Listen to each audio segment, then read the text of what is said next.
राजा विक्रमादित्य ने तांत्रिक की भावनाओं को बारीकी से देखा। तांत्रिक के चेहरे पर पल भर के लिए जो डर और गुस्सा नजर आया, वह राजा की पैनी निगाहों से छिप नहीं पाया।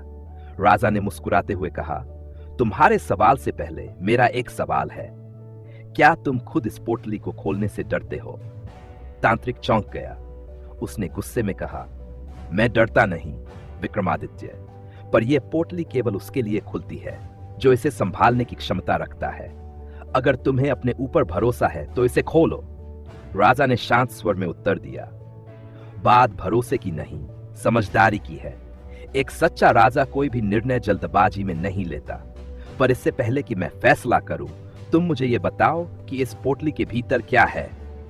तांत्रिक ने राजा की चालाकी को भांपते हुए कहा, पोटली के अंदर वह है जो पूरी दुनिया को बदल सकता है। यह शक्ति भी हो सकती है, विनाश भी। इसे खोलने वाला अमर हो सकता है या नष्ट हो सकता है, लेकिन यह तय करना तुम्हारे हाथ में है विक्रमादित्य। क्या तुम जोखिम उठाओगे? राजा ने पोटली को गौर से देखा। पोटली से निकलती फुसफुसाहटें अब और तेज हो रही थीं। वह समझ गए कि यह तांत्रिक का कोई सामान्य जाल नहीं है। तभी राजा ने एक और सवाल दागा, तुमने यह पोटली कहां से पाई? तांत्रिक थोड़ा अस्थिर होते हुए बोला, यह सवाल मायने नहीं रखता। यह पोटली मेरी वर्षों की तपस्या और बलिदान का परिणाम है। इसे खोलकर मैं खुद दुनिया पर राज कर सकता था, परंतु मैंने तुम्हें एक सच्चे राजा के रूप में परखा है। अब फैसला तुम्हारा है। राजा को तांत्रिक के झूठ और मंशा में छिपी चाल का एहसास हुआ। उन्होंने मुस्कुराते हुए कहा, तो तुम्हारे पास इस पोटली को खोलने का साहस नहीं है और तुम चाहते हो कि मैं इसे खोलूं। क्या यह सही है? तांत्रिक हकबका गया, यह साहस की बात नहीं राजा, यह तुम्हारी परीक्षा है। राजा ने गहरी सांस ली और कुछ कदम आगे बढ़े। उन्होंने कहा, परीक्षा उसी की ली जाती है जो परीक्षा का पात्र हो, लेकिन तुम्हारे डर से स्पष्ट है कि यह पोटली केवल छलावा है। तुम खुद इसे खोलने से डरते हो क्योंकि तुम्हें इसकी सच्चाई का पता है। अब मैं इसे खोलने के बजाय एक और सवाल पूछता हूं, क्या होगा अगर मैं इस पोटली को चीरकर नष्ट कर दूं? तांत्रिक के चेहरे का रंग उड़ गया। उसने चिल्लाते हुए कहा, नहीं, इसे नष्ट मत करो। अगर यह नष्ट हुई तो मेरा सब कुछ खत्म हो जाएगा।